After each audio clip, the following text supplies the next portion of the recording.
লোকসভা নির্বাচন পরবর্তী পরিস্থিতিতে সংগঠনকে শক্ত করতে এবং দলীয় কর্মীদের চাঙ্গা করতে বড় উদ্যোগ নিশ্চিন্তপুরে স্থানীয় বিজেপি কর্মী শেখ সাইফুলের আমাদের বিশেষ অনুষ্ঠানে উদ্যোগে মূল আয়োজিত পর্বে হল ছিল এক বর্ণাঢ্য কর্মী যারা সভা বিগত ও দিনে সংবর্ধনা অনুষ্ঠানে স্থানীয় বহু বিজেপি কর্মী সমর্থক স্বতঃস্ফূর্তভাবে যোগ দেন।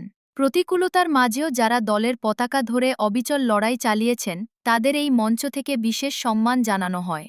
সভা ঘিরে কর্মীদের উদ্দীপনা ছিল চোখে পড়ার মতো। রাজনৈতিক বিশ্লেষকদের মতে শেখ সাইফুলের এই উদ্যোগ নিশ্চিন্তপুরে বিজেপির বুথ স্তরে সংগঠনকে আরও মজবুত করতে গুরুত্বপূর্ণ ভূমিকা নেবে।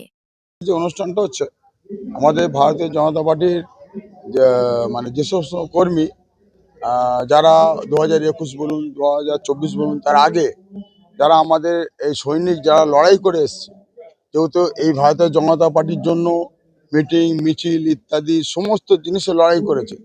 আমরা ভারতীয় জনতা পার্টি মনে করি তারা হচ্ছে আসল আমাদের ভারতীয় জনতা পার্টির সৈনিক। সেই সমস্ত সৈনিকদের মানে মনের একটা জোর দেবার জন্য, যেহেতু তারা মনে করেছিলেন যে আমরা হয়তো ভারতীয় জনতা পার্টির মধ্যে নেই, আমরা হয়তো হারিয়ে গেছি, আমরা সেটা বার্তা দিতে চাইলাম যে তা আপনারা হারাননি, কারণ আপনারাই হচ্ছে ভারতীয় জনতা পার্টির আসল সৈনিক। তা সেই সৈনিকদের সম্মান জানাবার জন্য আজকে আমরা এই কর্মসূচি করেছি। যে কর্মসূচিটার মাধ্যম দিয়ে আমরা সমস্ত জায়গায় বার্তা দিতে চাই যে যে সমস্ত রাজ্যের মধ্যে যারা যে সমস্ত ভারতীয় জনতা পার্টির কর্মীরা লড়াই করে এসছেন তারাই হচ্ছে আসল ভারতীয় জনতা পার্টির কর্মী। সেই জন্য আজকে আমরা এই সভাটা করলাম। আজ কতজনকে সংবর্ধনা দিলেন আপনারা? আজকে আমরা এই 27 জনকে আমরা এই সম্বর্ধনা দিলাম এবং আরও আছেন। আগামী দিনে চিন্তা ভাবনা করবো তাদের সামনের সারিতে কাজে নিয়ে আসা এবং তাদের যাতে সামনের সারিতে কাজ করতে পারে, মোদিজির হাত শক্ত করতে পারে। তারা কেন নিরাশ হয়ে বসে থাকে বাড়িতে, তাদের সামনেতে নিয়ে আসার জন্যই আমরা আজকে এটা করলাম।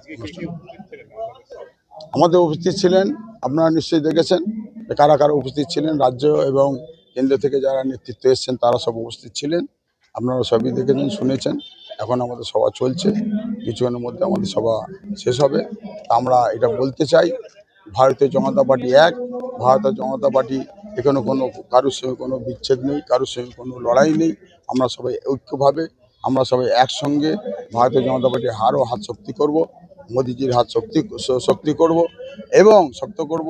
তার সাথে সাথে আমাদের যে নতুন সিএম আমাদের মাননীয় মুখ্যমন্ত্রী শুভেন্দু অধিকারী, তার হাতও আমরা শক্তি করব এবং আমাদের নির্দেশ মেনে।